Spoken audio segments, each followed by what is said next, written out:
इश्क मुस्तफ़ा पैदा करने का सबब दुरूद शरीफ की कसरत, नातों की कसरत, और तीसरी चीज हुजूर अलैहिस्सलाम की सीरत तैयबा के वाक़यात। खुद भी पढ़ो, बच्चों को भी पढ़ाओ। अगर नहीं पढ़े लिखे हो तो जो उलमा सीरत के वाक़यात अहले सुन्नत के बयान करते हैं, हुजूर के मोजज़ात बयान करते हैं, उनसे सुनो, दिल में इश्क पैदा होगा। अल्लाह की इज्जत की कसम सुनियो, जितनी खूबसूरत जिंदगी अपने नबी की है, इतनी खूबसूरत जिंदगी किसी की नहीं है। अल्लाह अल्लाह, बेऐब जिंदगी, साफ और शफाफ जिंदगी, इंतहाई तकद्दुस वाली जिंदगी, इंतहाई मुकद्दस जिंदगी। क्या तुमने कभी देखा भी है कि जो गाली सुन करके दुश्मन को दुआ देता है? क्या तुमने कभी सुना भी है, अल्लाह अकबर, कि जो इतना बुलंद हो कि खुदा उसकी रजा चाहे वो एक बुढ़िया का बोझ उठाकर उसके घर तक पहुंचाता है? आइए, अगर आपको नहीं पता है ये वाकयात तो मैं वाकयात नहीं बयान करूंगा, सिर्फ इशारे दे करके आगे बढ़ूंगा ताकि बच्चों को सुना सको। और ये तो इस एक महफिल में तो सारे वाकयात बयान भी नहीं हो सकते, बल्कि एक बात कहूं, ये नबी ये पाक का मौजज़ा है। जिंदगियां खत्म हो जाएगी, हुजूर की सीरत कभी खत्म नहीं हो सकती, हुजूर की जिंदगी कभी बयान नहीं हो सकती मुकम्मल तौर पे। लेकिन चंद इशारे दे करके आगे बढ़ता हूं। देखो हमारे नबी कैसे थे, फिर आप खुद सोचना रसूलुल्लाह कैसे थे। कहा जाता है हुजूर की शान, अल्लाह अकबर, अपने बच्चों को बताओ, अपने बच्चों को, बेटियों को, बेटों को, और सीरत रसूल अपने घर के अंदर राइज करो। कहते हैं एक मर्तबा, अपने अल्फाज के जामे में अर्ज कर रहा हूं, एक मर्तबा मक्के की सरजमीन है, मक्के की सरजमीन पर शाम का वक्त है, सूरज अभी अभी अपना चेहरा अल्लाह अकबर आसमान के घूंघट में छुपाने वाला है। ऐसे आलम में अफरा तफरी का माहौल है, जल्दी जल्दी सब लोग अपने अपने घरों को लौटना चाहते हैं। ऐसे में बाजार की रौनक कम होने वाली है।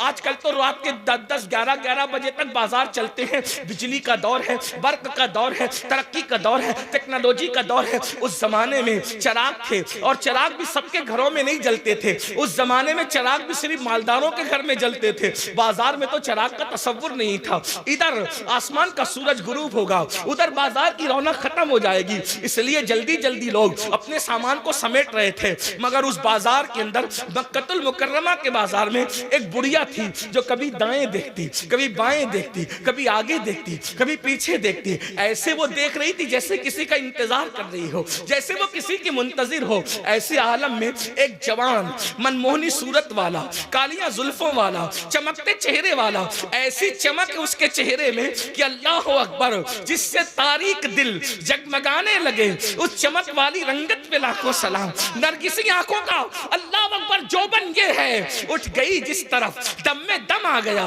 उस निगाहे इनायत पे लाखों सलाम। पेशानी का हाल ये है जिसके माथे शफाअत का सहरा रहा। उस जबीने सआदत पे लाखों सलाम। हाथों की कैफियत ये है, अल्लाह अकबर, हाथ जिस समत उठा गनी कर दिया। मौजे बैरे समाहत पे लाखों सलाम। कैफियत ये है कि कभी हलीमा की बकरियों के पीछे चलते आजिज़ी करने पर आ जाए, लेकिन जब अपनी शान दिखाने पर आते हैं तो फिर जिब्रील भी साथ नहीं चल सकते, बल्कि जिब्रील भी थक के बैठ जाते हैं। लोग मेरे नबी को हलीमा की बकरी के पीछे देखकर अपने जैसा क्यों कहते हैं? आसमानों पे जिब्रील को थकाने वाला भी तो देखो। अल्लाह अकबर, जिसके साथ जिब्रील चलते थक जाए उसकी रफ्तार का आलम क्या होगा। मेरे इमाम कहते हैं, थके थे रूहुल अमी के बाजू, कहाँ वो दामन कहाँ वो पहलू, रिकाब छूटी उम्मीद टूटी, निगाहे हसरत के वलवले। मेराज बयान हो रही थी अभी 2-4 दिन पहले, लोग मेराज बयान, आप गौर करें जिब्रील कौन है? जो पलक के झपकते सिदरा से जमीन पे आते हैं। रफ्तार ये है, जिब्रील अगर पर खोल करके फिर पर बंद करते हैं, हजारों साल का फासला तय करते हैं, उसको जिब्रील कहते हैं। लेकिन वो जिब्रील थकते किसके साथ है? थकते किसके साथ है? मैंने नारा लगाने से रोका है, सुभान अल्लाह कहने से नहीं रोका, इतना डर करके गुफ्तगू। हाँ भाई, हुजूर का जिक्र आए तो फिर अल्लाह भी सुभान अल्लाह कहता है। लोगों को मैं लोगों को कहता हूं कि जब अल्लाह के रसूल का जिक्र आता है तो अल्लाह भी सुभान अल्लाह कहता है। लोग कहते हैं वो कैसे कहते हैं? मेरे कहा सुभान अल्लादी, अल्लाह खुद कहता है ना। पहले जिक्र मुस्तफा आ रहा है तो पहले खुद ही कह रहा है सुभान अल्लादी, खुद कह रहा है अल्लाह पाक है। तो आप भी कहिए ना। लेकिन मैं थोड़ी सी बात आपको बताऊं, अगरचे बंगाल में ये शेर की तशरीह थोड़ी मुश्किल है, इसलिए कि यहाँ के लोग बंगला जबान बंगला ही बोलते हैं। हाँ, लखनऊ और दिल्ली वालों को इसकी समझ नहीं आ सकती, तो बंगला वालों को इसकी समझ कम आएगी। लेकिन मैं कोई इसमें डरूंगा नहीं। क्यों? इसलिए कि जबान समझ में आए ना आए, इश्क के जज्बात सबके यकसा होते हैं। जबान वालों को समझाना मुश्किल है, इश्क वालों को समझाना मुश्किल नहीं है। और फिर अगर खानका बुखारिया के सैयद के कदमों में बैठे हो तो और ज्यादा आसान हो जाती है बात। गौर फरमाएं, वो जिब्रील जो पर फैलाकर सिर्फ समेट ले तो हजारों साल का फासला तय कर लेते हैं, उस जिब्रील को थकाना कोई मामूली काम। और थकन भी कौन सी थकन? मैं कोई बहुत मुवक्किर और इल्म वाला आदमी नहीं हूं। नकीब साहब ने बड़ी नवाजिशात की, दुआ करता हूं कि अल्लाह इनके जुमलों को मेरे लिए दुआ बना के कबूल करे। लेकिन शायद ये मुझे जानते नहीं है, इसलिए इन्होंने इतनी बड़ी बातें कह दी। अल्लाह इनके हुस्न ज़न की लाज रखे, और ये जो दुआ इन्होंने मेरे लिए की, अल्लाह वही दुआ इनके हक में कबूल करे। अल्लाह हमारे उलमा के हुस्न ज़न की लाज रखे। लेकिन इमाम अहले सुन्नत जो 108 उलूम व फ़नून के माहिर थे, उन्होंने जिब्रील अलैहिस्सलाम की थकन बयान की। मेराज में जो थकन है जिब्रील है उसको बयान किया। देखो, थकन 3 किस्म की होती है। तवज्जो है आपकी? आप थक जाना तो खामोश हो जाना, मैं समझ जाऊंगा कि मैंने बैठ जाना है। वैसे तो मैं बैठ ही गया हूं, लेकिन मैंने हट जाना है। ठीक है, तवज्जो है आपकी? थकन कितनी किस्म की होती है? जब कोई किसी के साथ चलता है, जब कोई किसी के साथ चलता है तो चलते चलते वो थक जाता है, वो थक जाता है। तो थकने से वो चलना कम कर देता है, लेकिन थक कर अभी वो हिम्मत और उसका शौक कहता है कि चलो, चलते हैं। तो थकने के बाद भी वो जो चलने वाला तेज रफ्तार सवार है, वो उसका दामन पकड़ लेता है। ये दूसरी किस्म की थकन है। पहले थक जाना, फिर दामन पकड़कर उसके सहारे चलना। और नंबर 3, फिर इतनी थकन हो जाती है कि दामन छूट जाता है और चलने वाला बैठ जाता है। अब ना पैर साथ देते हैं, ना दामन साथ देता है, तो वो हैरत से जाने वाले को सिर्फ देखता रहता है। ये तीसरे नंबर की थकन है। पहले थक जाना, फिर दामन पकड़ लेना, फिर थक करके चलने के काबिल न रहना तो दामन का छूट जाना, और जाने वाले को सिर्फ नजरों से टिकटिकी बांध कर शौक से देखना। वो जिब्रील जो पर खोल के बंद करें तो हजारों साल का फासला तय करें। जब मेराज में मेरे नबी के साथ चले थे तो हलीमा की बकरियों के पीछे चलने वाला मेरा नबी जब अपनी शान के मुताबिक आगे बढ़ा तो इमाम अब जिब्रील की तीनों थकन को बयान कर दे। नंबर 1, थके थे रूहुल अमी के बाजू, कहां वो दामन, कहां वो पहलू। दूसरे नंबर की थके थे रूहुल अमी के बाजू, कहां वो दामन, कहां वो पहलू। रिकाब छूटी, उम्मीद टूटी, निगाहे हसरत के वलवले। सुभान अल्लाह, सुभान अल्लाह, वाह क्या बात है। जिब्रील की थकन पहले नंबर की नहीं थी, बल्कि जिब्रील की थकन तीसरे नंबर की थी। ऐसा थक चुके थे कि जा नहीं सकते थे, बस निगाहे हसरत से देख रहे थे। और हुजूर वहां गए फिर जहां जिब्रील का गुमान भी नहीं जा सकता। गुंजे जो चटके थे वहां औहादना के बाग में बुलबुले सिदरा तक उसकी बू से भी महरम नहीं। अल्लाह अकबर, ये अपने नबी की शान है। लेकिन आजिज़ी देखो, अल्लाह अल्लाह, वो बुढ़िया किसी का इंतजार कर रही है। इंतजार करते हुए दाएं बाएं आगे पीछे देखती है। एक जवान मनमोहनी सूरत वाला आता है, आकर के खड़ा होता है, कहता है माई किसका इंतजार है, माई किसका इंतजार है। बुढ़िया ने कहा ए जवान, कोई मजदूर चाहिए, मेरा सामान बिका नहीं है, मैं उसको सर पे उठा के घर नहीं ले जा सकती, मेरा सामान कोई उठा करके ले जाए। उस जवान ने कहा माई मैं उठा दूं। हाय हाय, गौर तो सुभान अल्लाह। ना मजहब देखा, ना इलाका देखा, ना बिरादरी देखी। देखे तो सही, लोग कहते हैं ये दहशतगर्दी और वो नफरत। हमारे यहाँ नफरतें है ही नहीं। सुभान अल्लाह। हमारा मजहब तो कहता है मोहब्बत सबके लिए, नफरत किसी के लिए नहीं। हम नफरत कहां से लाएं? इसलिए कि नफरत क्या नफरत है। हाँ, अलबत्ता ये जरूर है जिससे अल्लाह वो रसूल हुक्म दे दे, फिर हम उस पर अमल करने के लिए लाजिम हमारे लिए, क्योंकि हम पाबंद है कुरान और सुन्नत के। फिर क्या हुआ, उस जवान ने उस बुढ़िया का सामान अपने सर पे उठाया, उठा करके बुढ़िया आगे चली, जवान पीछे चला। उसका घर आया, उस जवान ने सामान रख दिया। बुढ़िया ने कहा, बेटे मेरे पास मजदूरी देने के लिए पैसे नहीं। जवान ने कहा, माई अगर तू मजदूरी देने के लिए पैसे नहीं रखती तो मैं कोई मजदूर भी नहीं, मैं कोई मजदूर नहीं हूँ। मैंने तो इंसानियत के नाते तेरी मदद की है, मैंने कोई मजदूरी नहीं की है। उस बुढ़िया को प्यार आ गया। उस जवान ने कहा, अच्छा मैं चलूं? उसने कहा, रुक, तेरी सूरत बड़ी प्यारी है, सुभान अल्लाह। तेरी सूरत मन को भाती है, मन भाती तेरी सूरत है। मजदूरी तो नहीं दे सकती, चंद जुमलों का बोझ तेरे दामन में डाल देती हूँ। इसलिए कि पैसों से ज्यादा कीमती कभी कभी नसीहतें होती है। ए जवान इधर आ, गौर से सुन। मक्के में हंगामा है, मक्के में तूफान है, भाई भाई में इख्तिलाफ है, चचा भतीजे में इख्तिलाफ है, मामू भांजे में इख्तिलाफ है, माँ बाप औलाद में इख्तिलाफ है। का क्यों? का एक शख्स उठा है, अब्दुल मुत्तलिब का पोता है, अब्दुल्लाह का बेटा है, अबू तालिब का भतीजा है, मोहम्मद उसका नाम है, नबुव्वत का ऐलान किया है। बेटे उसकी जबान में इतनी तासीर है कि जो उसका हो जाता है उसी का होकर रह जाता है। तू उसके कभी करीब मत जाना, अगर तू उसके करीब जाएगा तो तुझ जैसा अच्छा जवान भी उसी का होकर के रह जाएगा।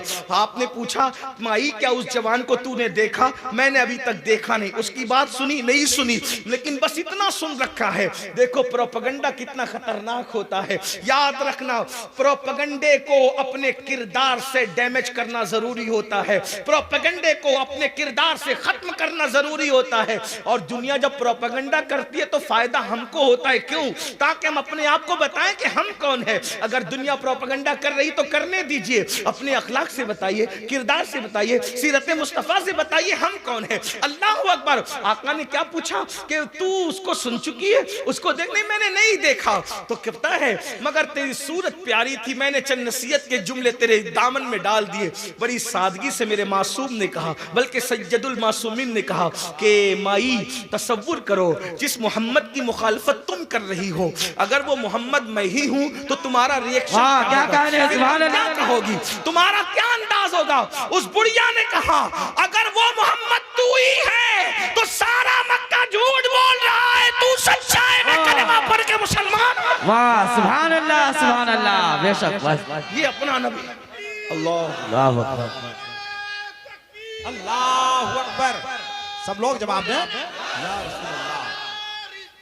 या रसूल अल्लाह जिंदाबाद। अंदाजा फरमाए, अंदाजा फरमाए, क्या ये हमारे अंदर बड़ी माँ। एक बात, आशिक रसूल कहलाने वालों, किसी यहूदी बुढ़िया का बोझ तुम क्या उठाओगे?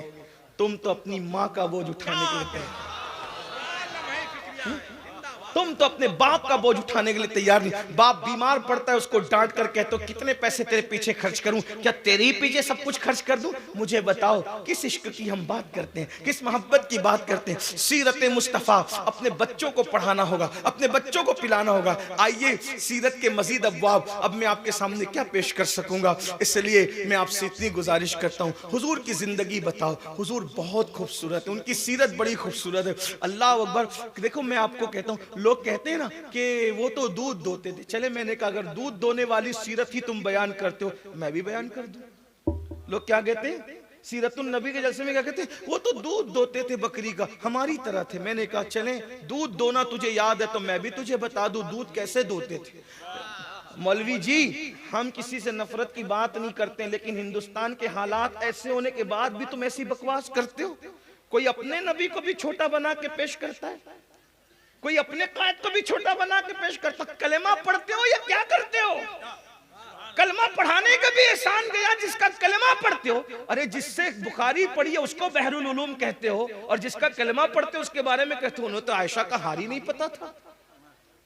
मौलवी को बहरुल उलूम कह रहे हो और नबी के इल्म का इनकार कर रहे हो। सोचो तो सही, तुमने किस मसलब की बुनियाद रखी। फिर हमारी कौम हमसे कहती मौलाना उनके बारे में कुछ न कहे। मैंने कहा बिल्कुल नहीं कहेंगे, उनकी जूतियां सर पे रखेंगे, उन्हें समझा दे वो हमारे नबी के बारे में बोलना छोड़ दे, हम उनकी जूतियां सर पे रखने को तैयार हैं। हमें क्या किसी से नफरत, हमें किसी से क्या। लेकिन बात याद रखें, अगर बकरी का दूध दोने पर ही नबी की सीरत को मौकूफ कर दिया तो आइए मैं भी आपको बकरी का दूध दोना बयान कर दूं। लो यही तो बात है ना, इश्क जब आता है तो ये चीज नजर आती है, और इश्क ना हो तो फिर बात नजर नहीं आती। देखो दूध, अगर आप लोग देहात से भी आए होंगे, गांव से भी, मैं भी देहाती आदमी, अगर आप बकरी का गाय का दूध दो ना तो वही बकरी का दूध दोया जा सकता है जो बकरी बच्चा दे चुकी हो। बांझ बकरी में दूध नहीं होता, ऐसा ही है। यही है, मैं कोई गलत तो नहीं कह रहा हूं भाई। बुखारी मुस्लिम का हवाला दूं तो कुछ भी बोल जाऊं तो तुम्हें क्या, तुम्हें तो पता ही नहीं। लेकिन बकरी और गाय की बात करूं तो मुझसे ज्यादा तो आप जानते हैं, है ना। आप फौरन पकड़ लेंगे क्योंकि आप इसमें मास्टर हो, हम आपके बहुत पीछे इस मामले में। बोलो यही बात है ना। वो बांझ बकरी दूध देती है? नहीं देती। और बांझ भी और बीमार भी हो तो देती है? नहीं देती। अगर कोई बकरी दूध भी दे तो कितना देती? Litre, 2 litre, 5 litre. मगर आओ, अगर बकरी का दूध दोने पर ही तुमने सीरत को मौकूफ किया है तो मुझसे भी दूध का दोना सीरत में सुन लो। अल्लाह के रसूल हिजरत के लिए जब मक्के से मदीने मुनव्वरा चले, रास्ते में सिद्दीक अकबर को भूख लगी। भूख की वजह से सिद्दीक अकबर के चेहरे पे आसार जाहिर हुए, तो अल्लाह के रसूल ने सिद्दीक के भूख का ख्याल करते एक झोपड़ा देखा। उस झोपड़े में औरत थी, उसका नाम उम्मे माबद था।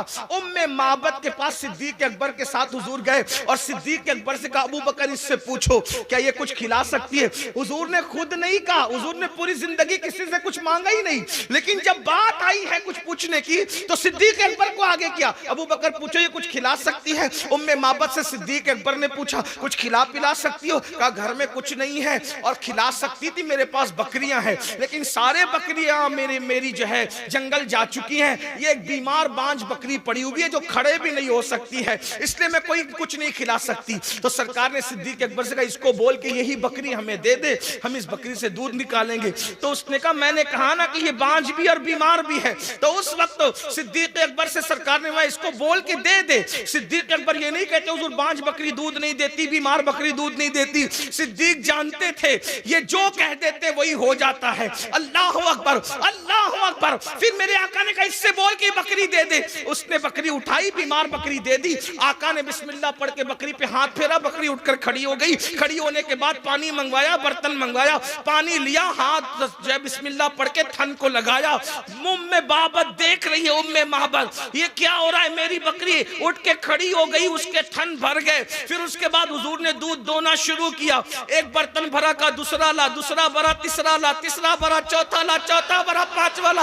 उम्मे माबद देखती रह गई, बांझ बकरी से घर के सारे बर्तन दूध से भर गए। खुद पिया, सिद्दीक को पिलाया, उम्मे माबद को पिलाया और आगे को बढ़े। उम्मे माबद का शौहर आया, आकर के कहता है दूध कहां से आया? वो तो नाम ही पूछना भूल गई थी। उसने कहा शौहर से एक बरकत वाला आया था, वो सारी बरकतें छोड़ गया। उसका नाम का वो बरकत वाला था, मैं उसको नहीं जानती लेकिन देखूंगी तो पहचान जाऊंगी। वो कह रहे थे कि हम मदीने जाने वाले हैं। उम्मे माबद के शौहर ने कहा फिर चलो ऐसे बरकत वाले की जियारत करें। जब पहुंचे मदीने मुनव्वरा में तो ढूंढने लगे, ऐसे में सिद्दीक अकबर नजर आ गए। कहिए उसका साथी है, उसका साथी है। और उसके बाद अल्लाह अकबर, जब सिद्दीक अकबर से कहा वो बरकत वाला तेरा दोस्त कहाँ है, तो सिद्दीक अकबर मुस्कुरा दिए कि लोग भी क्या नाम रख अपने अंदाज से, बरकत वाला। अल्लाह अकबर, नाम पता नहीं है, कलमा नहीं पढ़ा, बरकत दे के कहा बरकत वाला।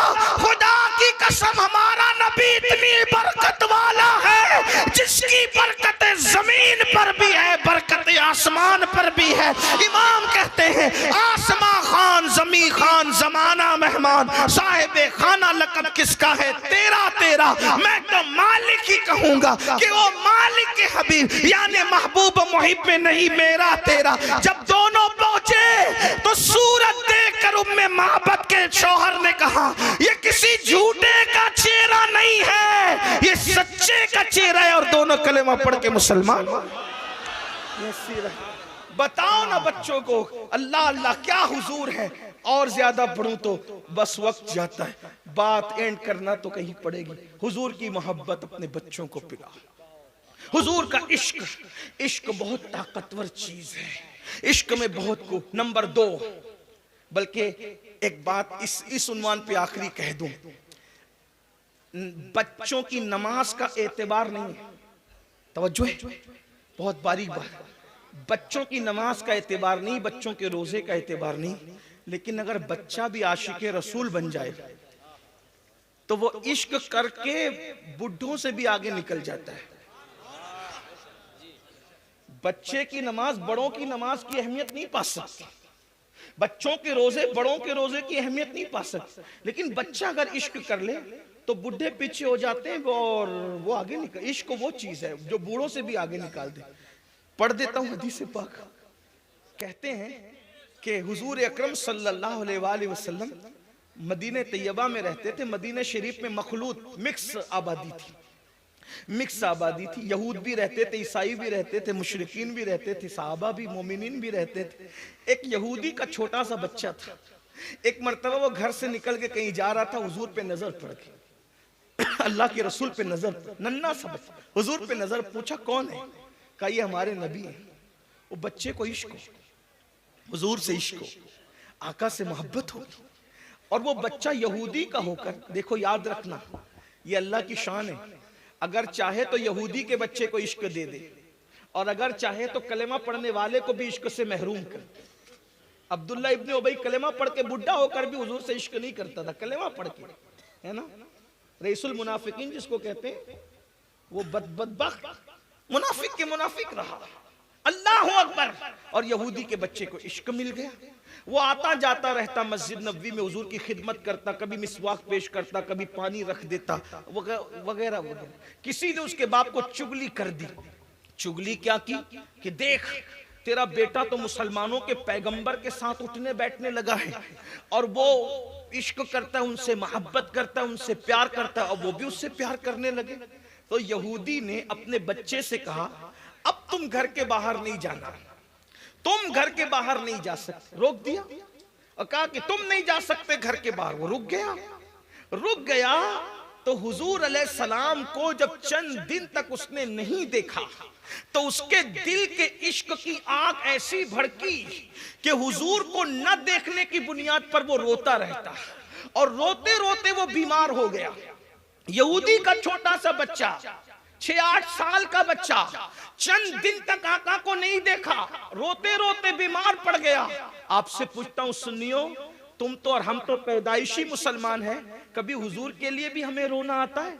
हुजूर के इश्क में भी हमें रोना आता है? बड़ी माजरत के साथ हीरो हीरोइन के जुदाई के मनाजिर फिल्मों में देख के रोते हो, गजल सुन के रोते हो, सीरियल देख कर रोते हो, कभी आका के इश्क में भी रोना आया है? अल्लाह अकबर। सोचो इश्क की बात किससे करते हैं, दिल किससे लगाया है? यही तो रोना है। मेरी कौम जिस दिन आशिक़े रसूल बनेगी उस दिन एक इनकलाब का दिन होगा, उस दिन एक तब्दीली का दिन होगा। बहरहाल तो वो रोते रोते बीमार पड़ गया। बाप मालदार था, बहुत इलाज कराया, बहुत इलाज कराया, एक से एक तबीब बुलाए, हकीम बुलाए, सब बुलाए, लेकिन दवा ने असर नहीं किया। हमारे दादा मुर्शिद कहते हैं, मरज़ इश्क का बीमार भी क्या होता है, जितनी करता है दवा दर्द सिवा होता है। और हजरत उस्ताद ज़मन ने कहा था, वो कहते हैं, मेरे दिल को दर्द उल्फत वो सुकून दे इलाही, मेरी बेकरारियों को न कभी करार आए। अल्लाह अकबर। वो बीमार बढ़ती गई।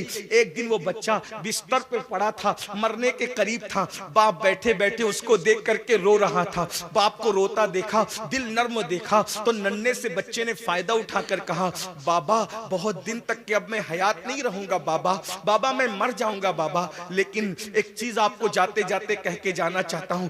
बाप ने कहा, काश तू बड़ा होता, मैं तेरी शादी करता, तुझे दूल्हा बनाता, लेकिन हाय रे किस्मत, तेरे बच्चा को मरते हुए मैं देख रहा हूं, अपने बच्चे को मरते हुए देख रहा हूं। बच्चे ने कहा, बाबा एक बात कहते हुए जाता हूँ, मुझे कोई बीमारी नहीं है बाबा, मुझे कोई तकलीफ नहीं है बाबा, लेकिन मेरी बीमारी मैं तुम्हें बता दूं, ये हकीम तबीब समझ नहीं सकते मेरी बीमारी को। बाबा जो मेरी बीमारी है वो इश्क की बीमारी है, मैं मरीज इश्क हूँ बाबा, मुझे इश्क का मर्ज हो गया बाबा। लेकिन आपने मुझे रोक दिया, मेरा महबूब है, अगर आप दवा करने की बजाय महबूब की जियारत करा देते तो मैं अच्छा हो जाता। लेकिन बाबा इतनी देर हो चुकी, अब अगर महबूब की जियारत भी करूं तो मैं अच्छा नहीं हो सकता। अलबत्ता इतना है कि मरते मरते मेरी तमन्ना है कि एक झलक मैं अपने आका को देख लूं, अपने महबूब को देख लूं, अपने यार को देख लूं। तो बाप ने कहा, बेटा कौन है तेरा यार, कौन है तेरा महबूब? कहा, बाबा आप उसको बुला कर लाएंगे ना, आप उसको मेरी इत्तला करेंगे ना? बाप ने कहा, बेटा आज तू दुनिया से जा रहा है, पूरी दौलत लुटानी पड़े तो लुटा दूं, इज्जत दांव पे लगाने पड़े तो दांव पे लगा दूं, लेकिन मेरे बेटे आज तेरे लिए सब कुछ करूंगा, बता क्या करना है? वो कहा, वो जो मुसलमानों के पैगंबर है ना, मोहम्मद अरबी रूही फिदा सल्लल्लाहु अलैहि वसल्लम, उन्हीं से मुझे इश्क हो गया है। बाबा उनको इत्तला करे, वो आ जाएंगे, एक झलक उनकी देख लूंगा, फिर मैं दुनिया से चला जाऊंगा। जानते हो मुसलमानों, एक नन्हा सा बच्चा इश्क कर बैठा, उसे इश्क हो गया, अल्लाह अकबर। और उसका बाप परवाह किए बगैर मस्जिद नबवी पहुंचा। पहुंचने के बाद आका से मुलाकात हुई, कहा मेरा बेटा आपका आशिक है और मैंने उसको रोक दिया था, अब वो मरने के करीब है, आखिरी में एक झलक आपको देखना चाहता है, क्या आप आएंगे? उसी वक्त हुजूर उठकर खड़े हुए, सहाबा से कहा चलो चल के उससे मुलाकात करते हैं। उस यहूदी के घर अल्लाह के रसूल तशरीफ लाते हैं। देखो अगर हदीस का इशारतुन नज़ देखें तो इससे क्या ये इशारा नहीं मिलता, आशिक जब दुनिया से जाने लगता है तो अगर वो चाहें तो फिर सरहाने तशरीफ लाकर बैठ जाते हैं। आशिक का मुकद्दर कितना खूबसूरत है कि वो जाता है तो हुजूर आते हैं। हाय हाय सरे बाली उन्हें रहमत की अदा लाई है, हाल बिगड़ा है तो बीमार की बन आई है। कैसे करीम आका है, अल्लाह अकबर। आए और आकर उसके सरहाने बैठ गए, उसकी पेशानी पे हाथ रखा और हाथ रख के पूछा कैसे हो? वो फूट फूट के रोने लगा, रो रहा था और कहा आका अब मैं जिंदा नहीं रहूंगा, मैं मर जाऊंगा। तो आका ने इतना सुना तो फरमाया कलेमा पढ़, कलेमा पढ़। उसने अपने बाप को देखा, आंखों ही आंखों में देखा, पूछा क्या करूं? क्योंकि बाप का खौफ भी था। बाप ने आंखों से कहा, क्योंकि वो इश्क देख चुका था, कहा कि जो कहते हैं कर ले। उसने कलेमा पढ़ा, उसने जैसे ही कलेमा पढ़ा आका उठ के खड़े हुए बाहर निकले। जैसे ही बाहर निकले किसी ने आकर इत्तला दी, या रसूल अल्लाह उस नन्हे से आशिक का इंतकाल हो गया। हुजूर उसका इंतकाल हो गया, उसको ना नमाज का मौका मिला, ना रोजे का मौका मिला, ना हज का, कुछ नहीं। इधर कलेमा पढ़ा हुजूर को देखते हुए सल्लल्लाहु अलैहि वसल्लम, और उधर उसका इंतकाल हो गया। आका ने फरमाया जाओ उसके बाप से पूछो क्या करना है। अब जरा तवज्जो करें, आशिक को मकाम क्या मिलता है, आशिक को मर्तबा क्या मिलता है। सबसे इश्क किया है उनसे इश्क करके देखो, सबसे दिल लगाया उनसे दिल लगा के देखो, सबसे वफा किए उनसे वफा करके देखो, सबके लिए रो के देखा है उनके लिए रो के देखो, सबके लिए मेहनतें करके देखिए उनके लिए भी मेहनत करके देखो। सबके तसव्वुरात में गुम रहे, कभी उनके तसव्वुरात में भी गुम होके देखो, कभी उनके बन कर तो देखो, एक बार कोशिश तो करो, काविश तो करो। अल्लाह अकबर। हुआ क्या? जब कहा गया हुजूर उसका इंतकाल हो गया, फरमाया जाओ उसके बाप से पूछो क्या करना है। उसके बाप ने कहा यहूदी मजहब रखते हैं हम लोग, ये लाश उठाओ ले जाओ, तुमको जो करना अपने हिसाब से करो। सहाबी लाश उठा करके लाए, या रसूल अल्लाह उसके बाप ने लाश दे दी और कहा जो चाहो करो, हम क्या कर सकते हैं। आका ने फरमाया इसकी मैयत हम उठाएंगे, इसको गुस्ल हमारे यहाँ दिया जाएगा, कफन हम पहनाएंगे, मगर या रसूल अल्लाह जनाजा किसी न किसी के घर से उठना है, ये जनाजा कहाँ ले जाएं, किसके घर से उठाएं? तो आका ने फरमाया किसके घर से? उसका जनाजा मेरे घर से उठेगा। इस नन्हे आशिक का जनाजा मेरे घर से उठेगा। मुकद्दर तो देखो, इश्क क्या बुलंदी अता करता है। खानकाह बुखारिया से अगर किसी की बारात निकलती है तो लोग कहते हैं कितना खुश नसीब है कि खानकाह से बारात निकली, जिसके दर का दरबान जिब्रील आज़म है। उस चौखट से उस नन्हे से आशिक का जनाजा उठ रहा है। आका ने फरमाया इसका जनाजा मेरे घर से उठेगा। और फिर उसके बाद सहाबा कहते हैं जब आका चले हैं जनाजे में तो पैर नहीं रखते थे बल्कि उंगलियां रखकर चलते थे। सहाबा ने कहा या रसूल अल्लाह आप पैर नहीं रखते उंगलियां रख के चलते हैं। फरमाया मेरे सहाबा आज आसमान के इतने फरिश्ते इस आशिक के जनाजे में शरीक हुए हैं कि मदीने की जमीन तंग हो गई है, पैर रखना मुश्किल होता है। जो मैं देखता हूं वो तुम नहीं देख सकते, जो मैं सुनता हूं वो तुम नहीं सुन सकते। पैर रखा नहीं जाता तो मैं उंगलियां रख रहा हूं। जब जनाजा जन्नतुल बकी में पहुंचा सहाबा ने पूछा हुजूर कब्र में तो घर वाले उतरते हैं, इसकी कब्र में कौन उतरेगा? आका ने फरमाया इसकी कब्र में मैं खुद उतरूंगा। इश्क कितनी बड़ी चीज है ना। लोग कहते हैं हुजूर कब्र में आते हैं, मैंने कहा आशिकों की कब्र में तो कब्र में उतारने से पहले खुद उतर जाते हैं। इश्क क्या चीज है? कहां हो? क्रिकेटर से दिल लगा रखा है, जानी और शराबी हीरो से दिल लगा रखा है। तुम्हारे मोबाइल की स्क्रीन पे क्या है? तुम्हारे मोबाइल के अंदर क्या है? किसके अंदाज में डायलॉग बाजी करते हो, किसके अंदाज में चलते हो, आइडियल किसको बना रखा है? सोचो तो सही, गौर तो करो। हुजूर फरमाते इसकी कब्र में मैं खुद उतरूंगा। साहबा कहते हैं हुजूर कब्र में उतरे और जैसे उसको कब्र में रखा तो हमने देखा हुजूर पसीने पसीने हो गए, अल्लाह के रसूल पसीने पसीने हो गए और हुजूर का पसीना मुबारक उसके कफन पे गिरता था। क्या नसीब है, नसीब क्या है नन्हे से आशिक के। कोई नमाज की नेकी ले जाएगा, कोई रोजे की नेकी ले जाएगा, कोई ज़कात की नेकी ले जाएगा, कोई हज की नेकी ले जाएगा। ए नन्हे आशिक रसूल तू रसूलुल्लाह का पसीना अपने कफन में लेकर के जा रहा है। दुल्हन को ये पसीना नसीब हो तो नस्लें महक जाती है, कफन में जो ले जाए तो फिर उसकी कब्र क्यों ना महके।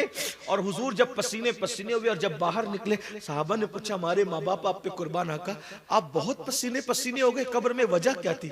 आका फरमाते हैं इस नन्हे आशिक को लेने के लिए हूरें इतनी तादाद में इसकी कब्र के अंदर दौड़ रही थी कि उनको हटाते हटाते, हुजूम को हटाते हटाते मुझे पसीने आ गए। मिलाने के लिए नहीं कह रहा हूं, सिर्फ समझाने के लिए कह रहा हूं। इतना सा मजमा हो, बहुत बड़ा है ये, लेकिन फिर भी उसके मुकाबले में इतना सा मजमा हो तो भीड़ को खतीब से, पीर साहब से, उलमा से हटाते हुए बड़े बड़े पहलवानों को पसीने आ जाते हैं। जब हुराने जन्नत दौड़ रही होगी उस आशिक के लिए, अल्लाह अकबर अल्लाह अकबर, उस आशिक के लिए आका फरमाते हैं उनको हटाते हटाते मैं पसीने पसीने हो गया। और उसके बाद सहाबा ने आंसुओं की सौगात में उस नन्हे से आशिक की कब्र की मिट्टी बराबर की और लोगों को बताया कि बच्चा भी इश्क करे तो बड़े बड़े दानिश्वरों से आगे बढ़ जाता है। बस यही पैगाम देके रुखसत होता हूँ। पहली चीज, हर बच्चे को आशिक बना दो, आशिक रसूल बना दो। खतना की महफिल हो, हुजूर की सीरत का जलसा। शादी की महफिल हो, हुजूर की सीरत का जलसा।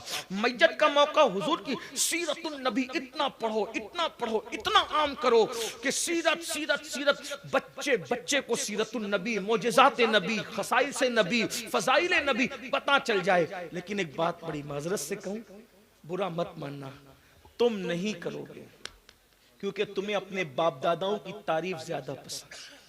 हर आदमी आज अपने पीर को लेके बैठा है, हर आदमी आज अपने बाप दादाओं को लेके बैठा है। जलसा हो तो लोगों को रसूलुल्लाह की तारीफ उतनी पसंद नहीं आती जितनी पीर की करामतें लोगों में उसमें दिलचस्पी रखते हैं। आपका पीर सनाखों पे, मेरा पीर सनाखों पे, लेकिन सारे पीरों का पीर रसूलुल्लाह है।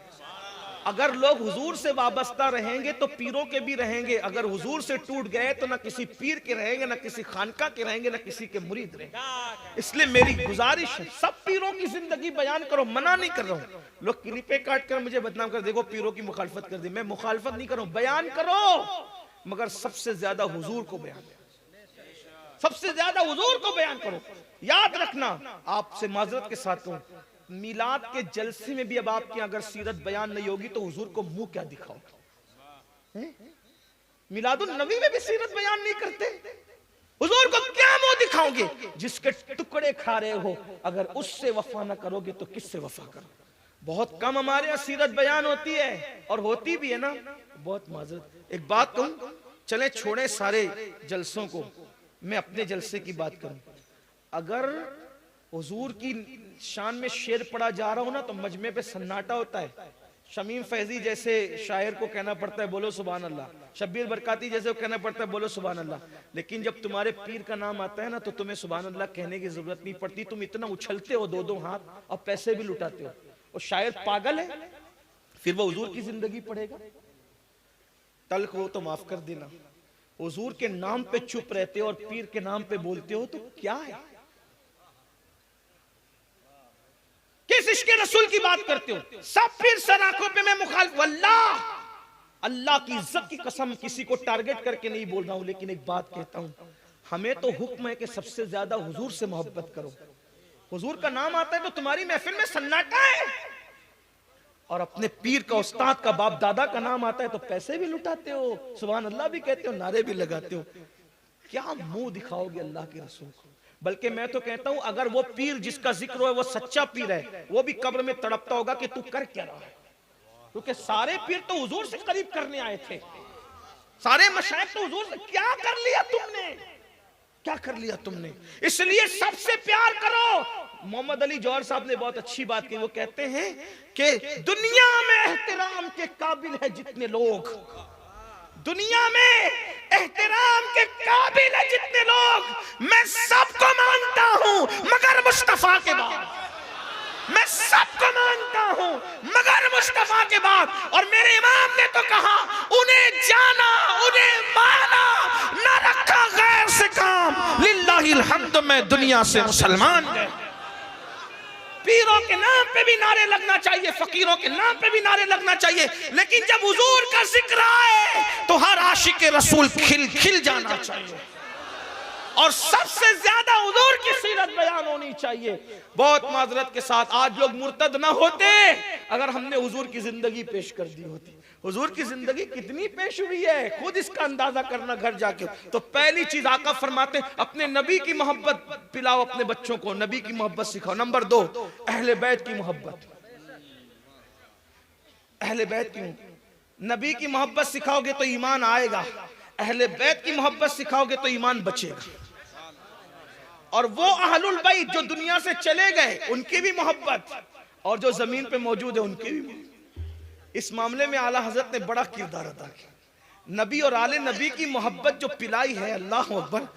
लिखा है आपकी सीरत में, इमाम अहले सुन्नत आला हजरत ईद की नमाज के बाद अपने माँ बाप को भी पहले सलाम करके मुबारकबाद नहीं देते थे, बल्कि पहले सैयदों को तलाश करते थे कि पहले नबी की आल को मुबारकबाद दूंगा, उसके बाद अपने माँ बाप को मुबारकबाद।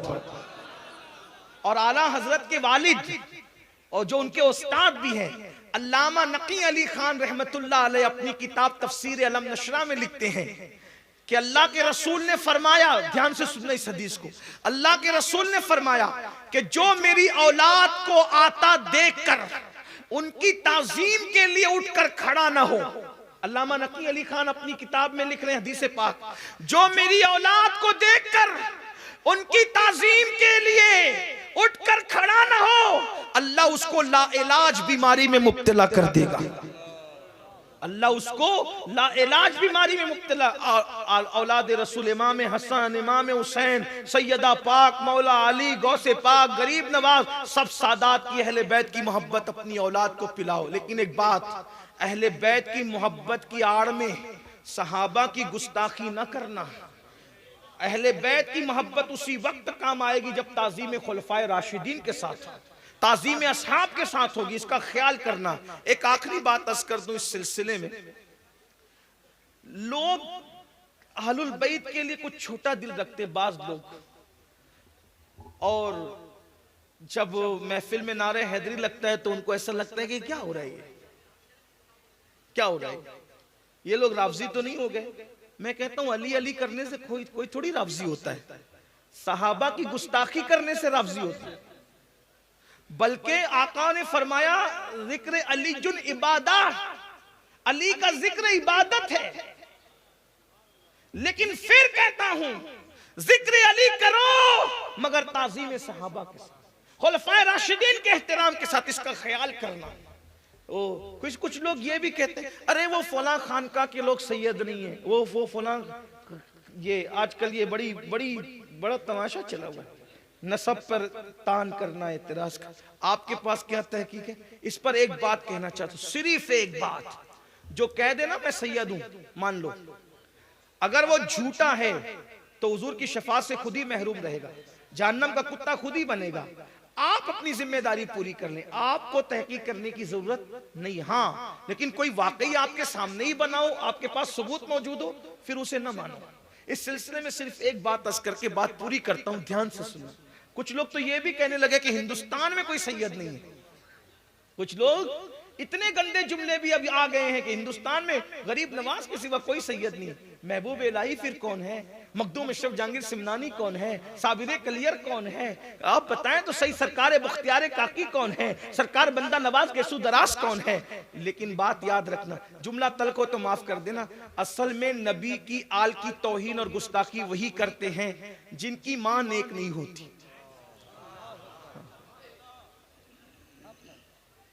ताज़ीम आले रसूल के लिए बाप का एक और मां का नेक होना जरूरी होता है। अगर समातों में बार ना हो तो एक जुमला कह के आगे बढ़ जाओ, जो चंदे से पैदा होते हैं फिर वो रसूलुल्लाह की आल का हक नहीं मानते। ये बात याद रखना, आले रसूल का हक वही मानेगा जिसका खून में हलालपन होगा। और याद रखो ये कितना बुलंद करता इंसान को। अल्लामा अरशदुल कादिर रहमतुल्लाह अलैह ने बड़ी खूबसूरत बात लिखी है, उसको पेश करके बात पूरी करता हूं। एक मर्तबा का वाकया है, एक गरीब सी सैयदजादी, एक बहुत गरीब मुफलिसी ने घर देख लिया था, गरीब थी, हालात की मारी, हालात की सताई हुई। बच्चियों को एक जगह पर रुकाया, दुपट्टे फट गए, कपड़े फट गए, पहनने के काबिल नहीं थे। सोचा चलो मुसलमानों से कुछ तलब करें, ऐसे भीख मांगेंगे तो लोग कम देंगे और नसब बता के मांगेंगे तो कुछ ज्यादा मिल जाएगा। एक सौदागर के दरवाजे पे पहुंची और पहुंचने के बाद कहा, बाबा हमारी मदद कर दो, हम सैयद लोग हैं। तो उस सौदागर ने कहा, बड़ा सखी कहलाता था, उस सौदागर ने कहा, जिसको देखो वो सैयद बन के चला आता है, जिसको देखो। अगर तुम सैयद हो तो तुम्हारे पास सैयद होने की सनद क्या है, शजरा कहाँ है, निशानी क्या है, सबूत क्या है? उसने कहा, बाबा जो रोटी के टुकड़े को मोहताज हो वो शजरा नसब लेके कहाँ घूमेगा? हम तो बस इतना ही कह रहे हैं कि है तो है, हम क्या सबूत पेश करें, हमारे पास तो कोई सबूत ही नहीं। कहा कि चले जाओ यहां से, सबूत नहीं तो हम तुम्हें कुछ नहीं देते। फिर क्या हुआ? इधर वो वहां से हटी, एक मजूसी था, आतिश परस्त, आग का पुजारी, उसने ये मंजर देखा। वो वहां पहुंची और कहा, मैं मुसलमानों के पैगंबर की बेटी हूं, उनकी आल में से हूं, मेरी मदद कर सकते हो? मजूसी था, आतिश परस्त था, आग का पुजारी था, लेकिन कहा, अच्छा मोहम्मद अरबी की शहजादी हो, आप मेरे घर में आए। ये घर मेरा नहीं है, आपका है, क्योंकि जिसके दरवाजे से कोई वापस न जाता था, अगर आज उसकी शहजादी हालात की मारी है तो मैं धक्के ना दूंगा।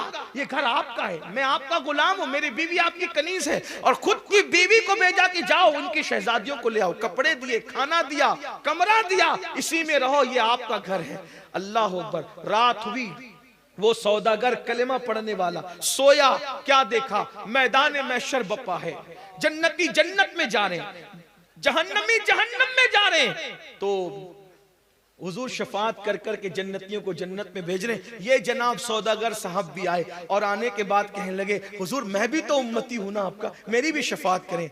आका फरमाते, उम्मती है, तेरे पास सबूत क्या है? मेरे उम्मती होने का तेरे पास सबूत क्या कि तू मेरा उम्मती है? मेरी शहजादी हालात की मारी आई थी तो तू उससे सबूत मांग रहा था? निकल जा यहां से, उससे सबूत मांगने वाले निकल जा। जब धुतकार दिया गया और धुतकारने के बाद आंख खुली, परेशान हुआ, चिल्लाने लगा, पागलों की तरह चिल्लाने लगा। और फिर जब नौकरों ने, खादिमों ने, घर वालों ने कहा क्या हुआ, तो सारी दास्तान और रुदात बताई। और जब रुदात बताई तो फिर क्या हुआ, कहा ढूंढो उस शहजादी को, सैयदजादी को। जब ढूंढा गया तो किसी ने बताया कि मजूसी के दरवाजे पर गई थी आपके बाद। मजूसी के दरवाजे पे सुबह को पहुंचे तो क्या कहा, हक से, तुम काफिर हो, तुम मजूसी हो, हम मुसलमान हैं, नबी की आल पर हमारा ज्यादा हक है, इसलिए शहजादी वापस करो, हम अपने घर ले जाएंगे। और मजूसी ने कहा, आई थी तो धक्के दे करके भगाया है तुमने, और आज लेने आए हो, और फिर उसके बाद रात धुतकारे गए हो, तो अब तुम्हें सैयदजादी की हमदर्दी आई है। तो उस मजूसी से कहा, तुम्हें कैसे पता कि धुतकारे गए हैं? कहा, जिस ख्वाब में तुझे धुतकार के भगाया जा रहा था, उसी ख्वाब में मुझे कलमा पढ़ा के कहा जा रहा था, मेरी आल की खिदमत की है, कलमा पढ़ो और जन्नत में अपना ठिकाना दे। नारे तकबीर, इसलिए नारे रिसालत। हुजूर की आल से मोहब्बत करो, अहलुल बैत से मोहब्बत करो, गैर मशरूत मोहब्बत करो, इसका अच्छी तरह से ख्याल करो। कुरान कहता है, कुल ला अस्अलुकुम अलैहि अजरा इल्लल मवद्दत फिल कुर्बा। अल्लाहु अकबर। के अल्लाह फरमाता है, महबूब आप फरमा दे कि मैं तुमसे कुछ अजर नहीं मांगता, बस इतना चाहता हूं कि तुम मेरी कराबतदारों से मोहब्बत करो। और एक बात ये भी याद रखना, आका इरशाद फरमाते हैं, जो मेरी अहले बैत की मोहब्बत पे मरेगा वो ईमान पर दुनिया से जाएगा, उसका खात्मा बिल खैर होगा, वो शहादत की मौत मरेगा। अहलुल बैत से मोहब्बत करने वाला जन्नत में ऐसे ले जाया जाएगा जैसे दुल्हन को सजाकर दूल्हा के घर ले जाया जाता है। और मेरे इमाम ने जब अहले बैत की शान बयान की तो किस अंदाज से कि इमाम कहते हैं, खून खैरुर रसूल से है जिनका खमीर, उनकी बेलोस तीनत पे लाखों सलाम। और कहते हैं, आबे ततहीर से जिसमें पौधे जमे, उस रियाज़े निजाबत पे लाखों सलाम। सैयदा ज़ाहिरा तैयबा ताहिरा जाने अहमद की राहत पे लाखों सलाम। इसलिए मेरी गुजारिश है, आका ने दूसरी चीज क्या फरमाई? पहली चीज नबी की मोहब्बत, आले नबी की मोहब्बत, और तीसरी चीज अपनी औलाद को कुरान की तालीम दो, कुरान सिखाओ। कोई बच्चा कुरान के बगैर न रहे, कुरान की तालीम दो। शायद पिछले साल मैं इस पे तफसीली गुफ्तगू कर चुका हूँ। अल्लाह पाक से दुआ है, अल्लाह पाक सबसे पहले मुझे आप सबको अमल की तौफीक अता फरमाए। गुफ्तगू के दरमियान कोई गलती हो तो अल्लाह ताला माफ़ फरमाए। जाना नहीं है आपको, नात शरीफ सुनना है, नात शरीफ सुनना है और अदब से सुनना है। एक बात नात शरीफ के बारे में कह दूं, एक बात सुन ले, एक बात सुन, नात शरीफ की क्या बरकत है, नात शरीफ की सुन ले। मैं बात मेरा उन्वान पूरा हो गया, लेकिन सुनो नात शरीफ की क्या बरकत है। अल्लाह अकबर। एक बहुत बड़ा नाम है नात खानों की दुनिया में, अल्लामा शरफुद्दीन बोसीरी रहमतुल्लाह अलैह। क्या नाम है? शरफुद्दीन। मिल के बोलो, क्या नाम है? शरफुद्दीन। एक उनका कसीदा है, उसका नाम है कसीदा बुर्दा। क्या नाम है उसका? कसीदा बुर्दा। कहते हैं चादर को, चादर वाला कसीदा। क्यों नाम पड़ा पता है? ये शरफुद्दीन बोसीरी बड़े शायर थे। शायर साहब अगर मौजूद हो शोरा, उनकी तवज्जो चाहता हूं। बड़े शायर थे और बादशाहों की शान में कसीदे लिखते थे। एक दिन एक मजजूब वली से मुलाकात हुई, उतने बड़े आलिम शायर। तो मजजूब बाबा ने क्या कहा, शरफुद्दीन तू इतना बड़ा आलिम, इतना बड़ा शायर, क्या कभी तूने रसूलुल्लाह की जियारत की है? हुजूर को ख्वाब में देखा है? ओहो, बिजली गिर गई। अरे मैं हाजी, नमाजी, नेक, आलिम, शायर, परहेजगार, मैंने अब तक आका को नहीं देखा। रो पड़े। मजजूब से कहा, सरकार नहीं देखा। तो कहा, जब तू दूसरों की तारीफें करता फिरेगा तो क्या हुजूर को तू ख्वाब में देखेगा? अरे हुजूर की तारीफ कर फिर देख। बस दिल पे चोट लग गई, बात लग गई, इस्तीफा लिख दिया। बादशाह सलामत। कल तक के आपकी मदद सराई करते थे, कसीदा खानी करते थे, अब हम नहीं कर सकते, माफी चाहते हैं। बादशाह ने वजीरों को भेजा, अमीरों को भेजा, कोई नजराने में गलती हो गई हो तो माफ करें, कुछ बात हो गई हो तो बात करें, कुछ कमी रह गई हो तो बात करें, जो कहोगे देंगे, लेकिन हमारा कसीदा पढ़ो, हमारा कसीदा पढ़ो। उन्होंने कहा कुछ नहीं। अब छोड़ दिया बादशाह, आमदनी खत्म, बादशाह छूटा, आमदनी खत्म। अब किसकी नात लिख रहे? हुजूर की। हुजूर की नाम आमदनी, हुजूर की नात लिखने में कोई आमदनी नहीं। बादशाह के कसीदे में बड़ी बड़ी आमदनी। मगर याद रखना, बादशाह देते हैं तो अपनी औकात के मुताबिक देते हैं, मेरे नबी देते हैं तो फिर अपनी शान के मुताबिक देते हैं। हाय हाय। इसलिए हुजूर की मिदत हुजूर के लिए कोई करके देखे, फिर देखे वो मुकद्दर का सिकंदर न बने। तो हुजूर की मिदत हुजूर के लिए करके देखे। मेरे इमाम से जब वो नानपारा के नवाब ने कहा था जरा हमारे लिए भी कुछ लिखे, तो मेरे इमाम ने कलम उठाया लिखने के लिए, मगर उसके लिए नहीं लिखा। क्या लिखा पता है? वो कमाल हुस्न हुजूर है कि गुमान नक्स जहां नहीं, यही फूल खार से दूर है, यही शम्मा है कि दुआ नहीं। मैं निसार तेरे कलाम पे मिल यूं तो किसको ज़बान नहीं, वो सुखन है जिसमें सुखन ना हो, वो बयां है जिसका बयान नहीं। फसहा अरब के बड़े बड़े तेरे आगे यूं है दबे लचे, कोई जाने मुंह में ज़बान नहीं बल्कि जिस्म में जान नहीं। या रसूल अल्लाह करूं तेरे नाम पे जा फिदा, न बस एक जा दो जहां फिदा, दो जहां से भी नहीं जी भरा, करूं क्या करोड़ों जहां नहीं। और फिर कहते करूं मधा अहले दुअल रजा, पड़े इस बला में मेरी बला, मैं गदा हूं अपने करीम का, मेरा दीन पारे ना नहीं। रोटी का टुकड़ा मेरा दीन नहीं है कि मैं नवाबों के लिए लिखता फिरूं, इसलिए हमारी जबान बड़ी कीमती है। नबी की नात नबी के लिए कह के देखो फिर क्या करम होता है। शरफुद्दीन लिख रहे हैं, मगर याद रखना हुजूर से इश्क करो, कोई जांचे ना जांचे, कोई इम्तिहान ले ना ले, हुजूर खुद ही पहले इम्तिहान लेने लग जाते। अल्लाह अकबर, हुजूर खुद ही इम्तिहान। मैंने भी अर्ज किया है हुजूर के इम्तिहान की तरफ इशारा करते, कोई शायर तो नहीं हूं लेकिन हुजूर की तरफ मैं कह के ये शबे हिज्र है और पिछला पहर, शबे हिज्र है और पिछला पहर है, चले आओ दीदा वो दिल मुंतजिर है, तुम्हें एक खस्ता जिगर तक रहा है, अमीने हजी शौक में जग रहा है। मलीहे अरब अब मलीहे अरब तुम नकाब अब उलट दो, मलीहे अरब तुम नकाब अब उलट दो, मेरे जख्म दिल की नमक पाशी कर दो। बहुत आजमाते हो तुम, बहुत याद आते हो तुम। ये मैंने अर्ज किया था, शायर नहीं हूं लेकिन कभी कभी कुछ लिख देता हूं।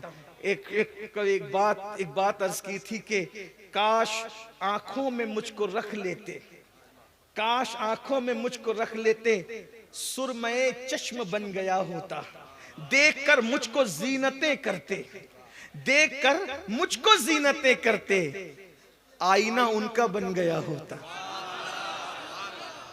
देखकर मुझको जीनतें करते, आईना उनको बन गया होता। और एक शेर बहुत खूबसूरत मुझे लगता है, अच्छा भी लगता है, तो मैंने भी अर्ज किया है हुजूर अलैहि सलाम की शान में, काश मुझको लेके जाते, काश वो मुझको लेके जाते सहरा में, सही याद नहीं आ रहा है, काश मुझको रोज लेके जाते सहरा में, हलीमा दाई की बकरी ही बन गया होता। और मक्ते में अर्ज किया था कि अमीन खस्ता का उठता जनाजा तैबा में, अमीन खस्ता का उठता जनाजा तैबा में, मुराद अपनी बेचारा ये पा गया होता, मुराद अपनी बेचारा ये पा। इस तरह से कभी कभी कुछ बगैर तुक के बेजोड़ जुमले जोड़ करके नातें कभी कहने की कोशिश की जाती है, तो हम भी उस सफ में खड़े हैं कि काश करम हो जाए। तो शरफुद्दीन बोसीरी लिखते हैं, अल्लामा शरफुद्दीनात लिखते हैं, आमदनी बंद हो गई, अचानक बीमार हो गए, और बीमारी इतनी बड़ी कि फालेज हो गया, लकवा हो गया, लकवा। अब ना आमदनी है, ना खाना है, ना पीना है, परेशान है। ऐसी हालत में सोचा किसको याद करूं, किसको पुकारूं, तो कलम उठाया और कलम उठाकर उसी बीमारी के आलम में एक कलाम लिखा, अरबी है में वो है, मौला यसल्ली वसल्लिम दाइमन अबदा अला हबीबिका खैरिल खल्क़ि कुल्लिहिम हुवल हबीबुल लज़ी तुरजा शफाअतुहु लिकुल्ली हौलिन मिनल अहवाली मुक्तहमी या अकरमल खल्क़ि माली मन अलूज़ु बिही सिवाका इंद हुलूलिल हादिसिल अमामी। और फ़इन्न मिन जूदिका दुनिया व दर्रतहा व मिन उलूमिका इल्मल्लाहि वल क़लमी सुम्मा रिदा अन अबी बकर व अन उमर व अन अली व अन उस्मान ज़िल करामी। और फिर कहते हैं या रब्बी जमन तलबना मिनका मग़फ़िरतन व हुस्न ख़ातिमती या मुब्दियन नियामी या रब्बी बिल मुस्तफ़ा बल्लिग मक़ासिदना व ग़फ़िर लना मा मदा या वासिअल करमी। 100 से ज़ायद अशआर है, तकरीबन कमोबेश 150 अशआर लिखे, और लिखने के बाद रो रहे हैं, लिख रहे हैं, रो रहे हैं, लिख रहे हैं, रो रहे हैं, लिख रहे हैं। और फिर उसके बाद आंख लग गई, ख्वाब में हुजूर का दीदार हो, महफिल सजी हुई है, महफिल सजी हुई है, हुजूर तख्त पे बैठे, असहाब है, बड़े बड़े अल्लाह वाले हैं। हुजूर कहते हैं शरफुद्दीन तुमने आज रात जो कसीदा लिखा वो मुझे पढ़ के सुनाओ। तो शरफुद्दीन बोसीरी जब उसको पढ़ के सुनाने लगे तो शरफुद्दीन बोसीरी कहते हैं हुजूर वो नात सुनकर ऐसे झूम रहे थे, ऐसा लगता था जैसे फलदार टहनी हवाओं के झोंकों से झूलती है, इतना खुश हो रहे थे। और जब कसीदा सुन लिया तो जो चादर हुजूर ने पहन रखी थी ना चादर, वो शरफुद्दीन बोसीरी के गले में डाल दिया और उनके बदन पे हाथ फेरा। जैसे ही हाथ फेरा तो शरफुद्दीन बोसीरी उठ के खड़े हो गए। फालिज का मर्ज खत्म हो गया, लकवे का मर्ज खत्म हो गया, ख्वाब में उठ के खड़े हो गए। जैसे आंख खुली तो जो चादर हुजूर ने पहनाई थी वो चादर भी मौजूद थी। ख्वाब में तंदुरुस्त थे तो सेहत भी मिल गई, पूरा घर खुशबू से मुअत्तर था। गुस्ल किया, नहाया, वही चादर ओढ़ी और ओढ़कर घर से बाहर निकले। वही मजजूब मिला। मजजूब ने कहा शरफुद्दीन जो कसीदा रात को तुमने लिखा जरा वो मुझे सुनाओ ना। शरफुद्दीन बोसीरी ने कहा बाबा जो कसीदा रात को लिखा मेरे सिवा कोई नहीं जानता है, वो तुमको कैसे पता चला कि वो कसीदा मैंने लिखा है? तो कहा वो क्या है? मौला सल्लल्लाहु अलैहि वसल्लम लिखा ना तुमने, वो पढ़ के सुनाओ। कहा ये तो किसी को नहीं पता, आपको कैसे पता? वो मजजूब कहते रात को रसूलुल्लाह के दरबार में जो सुना रहे थे ना, उस दरबार में मैं भी मौजूद थी। अस्सलामु अलैकुम व रहमतुल्लाह।